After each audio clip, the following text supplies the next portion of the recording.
Our goal is to free Gaza. India, which was The opposition parties have nominated. World Cup final winning team. Rafa Varane. Down at his feet. He's a genius. World নিউজে আপনাদের স্বাগত। সঙ্গে রয়েছে আমি অমৃতা। নজর রাখবো হেডলাইন্সের দিকে। ইসরায়েলে ক্লাস্টার হামলা, ইয়েমেনের এই প্রথম এত অত্যাধুনিক ক্ষেপণাস্ত্র হামলা, মৃত বহু, গাজার হাসপাতালে বোমা, ইসরায়েলি সেনার, মৃত 4 সাংবাদিক।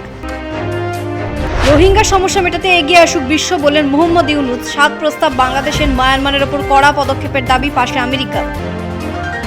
সস্তায় তেল পেলে কিনবো, চোখ রাঙানিতে ভয় পাই না, বললেন ভারতীয় রাষ্ট্রদূত। রাশিয়াকে ভয় দেখাতে ভারতের উপর চাপ, আবারও সুর নরম ওয়াশিংটনের। পুতিন জেলেনস্কি বৈঠক হচ্ছে না সম্ভবত, এবার 2 কোরিয়ার নজর ট্রাম্পের। দক্ষিণ কোরিয়ার প্রেসিডেন্টের সঙ্গে আজই বৈঠক ওয়াশিংটনের। আসছে বিস্তারিত খবরে।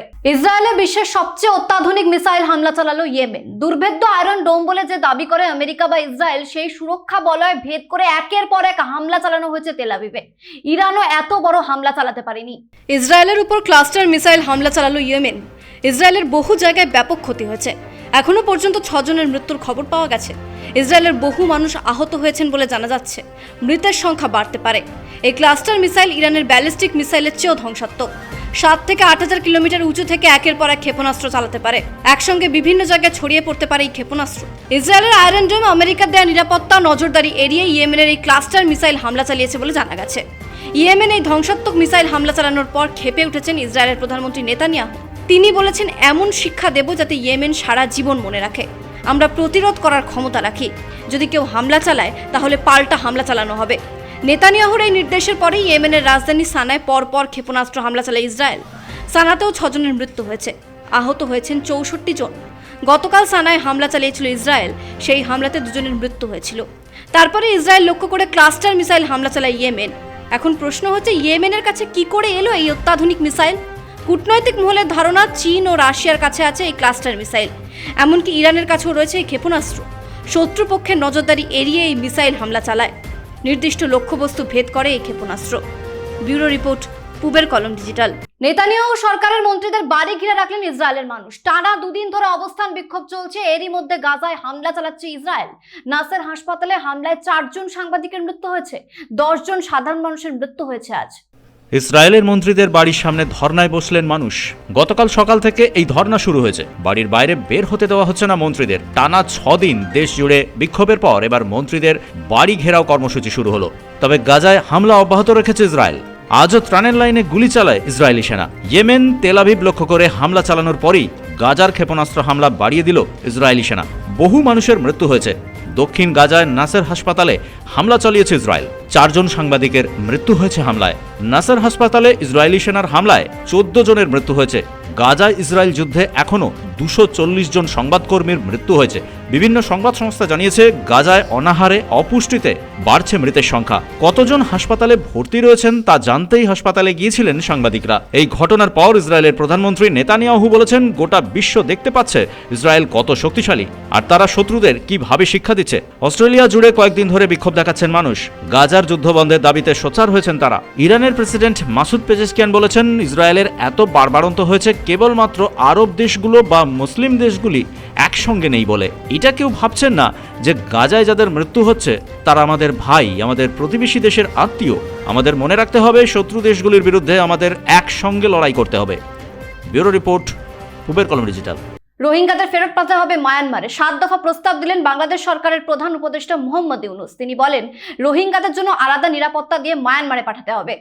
রোহিঙ্গা সমস্যা সমাধানের জন্য বিশ্বকে এগিয়ে আসতে হবে, বললেন বাংলাদেশ সরকারের প্রধান উপদেষ্টা মোহাম্মদ ইউনূস। তিনি বলেন, রোহিঙ্গাদের জাতিগতভাবে নির্মূল করার চেষ্টা করা হচ্ছে। যারা রোহিঙ্গাদের নির্মূল করার চেষ্টা করছে তাদের থামিয়ে দেওয়া আমাদের সবার কর্তব্য। বাংলাদেশ তার সীমিত সামর্থ্য আর সম্পদ দিয়ে রোহিঙ্গাদের আশ্রয় দিয়েছে। 2017 সাল থেকে মানবিক কারণে আশ্রয় দেওয়া হয়েছে রোহিঙ্গাদের।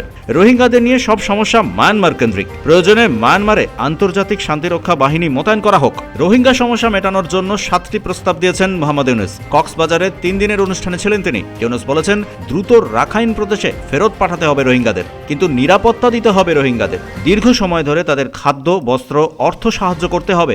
আরাকান আর্মি আর মায়ানমার সরকার যেন রোহিঙ্গাদের ওপর হামলা বন্ধ করে। রোহিঙ্গাদের অধিকার রক্ষার জন্য নিয়মিত আলোচনা চালাতে হবে। আসিয়ান দেশগুলি এমনকি প্রতিবেশী দেশগুলিকেও এগিয়ে আসতে হবে। যেভাবে গণহত্যার মুখোমুখি হচ্ছেন রোহিঙ্গারা তা ঠেকাতে আন্তর্জাতিক আইন বলবৎ করা হোক। বাংলাদেশে এখন 13 লক্ষ রোহিঙ্গা রয়েছেন। প্রতি বছর 32,000 নতুন শিশুর জন্ম হচ্ছে। রোহিঙ্গাদের আশ্রয় দেওয়ায় বাংলাদেশের প্রশংসা করেছে আমেরিকা। ব্যুরো রিপোর্ট, পূবের কলম ডিজিটাল।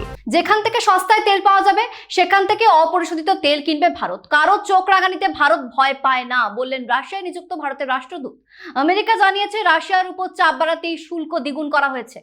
ভারত যেখানে সস্তায় পাবে সেখান থেকেই তেল কিনবে, কারো চোখ রাঙানিতে ভয় পায় না দিল্লি। বিবৃতি দিয়ে জানালো ভারতের বিদেশ মন্ত্রক। বিবৃতিতে বলা হয়েছে রাশিয়া থেকে সস্তায় তেল কেনে ভারত, দেশের স্বার্থ আগে। এরপরে আমেরিকা জানিয়েছে ভারতের উপর দ্বিগুণ শুল্ক চাপানো হয়েছে কেবলমাত্র রাশিয়াকে চাপে রাখার জন্য। আসলে রাশিয়া যুদ্ধ চাইছে, শান্তি চায় না। কয়েকদিনের মধ্যে ভারতে আসছেন ইউক্রেনের প্রেসিডেন্ট জেলেনস্কি, তারপরই ভারতে আসবেন রাশিয়ার প্রেসিডেন্ট পুতিন। তার আগে যাবেন চীনে, সেখানে ইউক্রেন যুদ্ধ নিয়ে দীর্ঘ আলোচনার সম্ভাবনা রয়েছে। ইউক্রেনের প্রেসিডেন্ট বলেছেন, আমরা আর কারোর সঙ্গে আপোষ করতে চাই না, নিজেরাই প্রতিরোধ করার ক্ষমতা রাখি। ইউক্রেনের স্বাধীনতা দিবসের দিনে হামলা চালায় রাশিয়া, একটা গ্রাম দখল করে নেয় তারা। পাল্টা হামলা চালায় ইউক্রেন। ট্রাম্প বলেছেন ইউক্রেন অনেক ভালো রাশিয়ার চেয়ে, রাশিয়া যুদ্ধবাজ। বোঝাই যাচ্ছে যুদ্ধ করতেই চাইছেন পুতিন। উত্তর কোরিয়া জানিয়েছে পুতিনের সঙ্গেই রয়েছে তারা। রাশিয়ার যুদ্ধে গিয়ে বেশ কয়েকজন সেনার মৃত্যু হয়েছে উত্তর কোরিয়ার। ব্যুরো রিপোর্ট, পূবের কলম ডিজিটাল। ইউক্রেন রাশিয়া নিয়ে আশার আলো দেখতে না পাওয়ায় এবার দুই কোরিয়ার দিকে নজর দিলেন মার্কিন প্রেসিডেন্ট ডোনাল্ড ট্রাম্প। আজ দক্ষিণ কোরিয়ার প্রেসিডেন্টের সঙ্গে তিনি ওয়াশিংটনে বৈঠক করবেন। পাল্টা হুমকি দিয়েছে উত্তর কোরিয়া। এবার দুই কোরিয়ার দিকে নজর দিলেন মার্কিন প্রেসিডেন্ট ডোনাল্ড ট্রাম্প। দক্ষিণ কোরিয়ার প্রেসিডেন্টের সঙ্গে আজ রাতে ওয়াশিংটনে বৈঠক মার্কিন প্রেসিডেন্ট ডোনাল্ড ট্রাম্পের। সেই বৈঠকে উত্তর কোরিয়ার পরমাণু অস্ত্র নিয়ে আলোচনার সম্ভাবনা। কয়েকদিন আগে সিওলে দক্ষিণ কোরিয়া আর আমেরিকান বাহিনী যৌথ মহড়া চালায়। তারপরে উত্তর কোরিয়া হুমকি দেয় আমেরিকা যুদ্ধ বাঁধানোর চেষ্টা চালাচ্ছে, সেনাবাহিনীকে পরমাণু অস্ত্র মজুত রাখার নির্দেশ দেন তিনি। এরপরই দক্ষিণ কোরিয়ার প্রেসিডেন্ট যাচ্ছেন ওয়াশিংটনে। কয়েকদিন আগে আমেরিকার প্রেসিডেন্ট ডোনাল্ড ট্রাম্প বলেছিলেন গত 6 মাসে 7টা যুদ্ধ থামিয়েছেন তিনি। হোয়াইট হাউস সূত্রের খবর, আলাস্কায় পুতিনের সঙ্গে বৈঠকের পর ইউক্রেন রাশিয়া সমঝোতায় না আসায় চাপে রয়েছেন ট্রাম্প। তাই তিনি উত্তর ও দক্ষিণ কোরিয়ার মধ্যে বিবাদ মেটানোর চেষ্টা চালাচ্ছেন। দক্ষিণ কোরিয়ার প্রেসিডেন্ট বলেছেন তিনি চীনের সঙ্গে বাণিজ্য করতে চান, অর্থনৈতিক সম্পর্ক দৃঢ় হোক তা চাইছেন তিনি। 2017 সালে আমেরিকার সঙ্গে দক্ষিণ কোরিয়ার অস্ত্র চুক্তি হয়েছিল। সেই চুক্তি নিয়ে আপত্তি জানিয়েছিল চীন। সেই বিরোধ মেটাতে চাইছেন দক্ষিণ কোরিয়ার প্রেসিডেন্ট। ব্যুরো রিপোর্ট, পূবের কলম ডিজিটাল। 15 বছর বয়সে বিমান চালিয়ে অস্ট্রেলিয়া থেকে আবুধাবিতে এলো এক কিশোর। 17টা দেশ ঘুরছে সে। একটা বিশেষ রোগের প্রচার করছে বায়রন ওয়ালার। এশিয়ার বিভিন্ন দেশ ঘুরে আবুধাবিতে নামল 15 বছরের বিমান চালক। 13 বছর বয়সে বিমান চালানোর প্রশিক্ষণ নেয় সে। 14 বছর বয়সে একজন দক্ষ পাইলট হয়ে ওঠে। এখন স্বপ্ন দেখছে বিশ্বের 17টি দেশ ঘুরবে।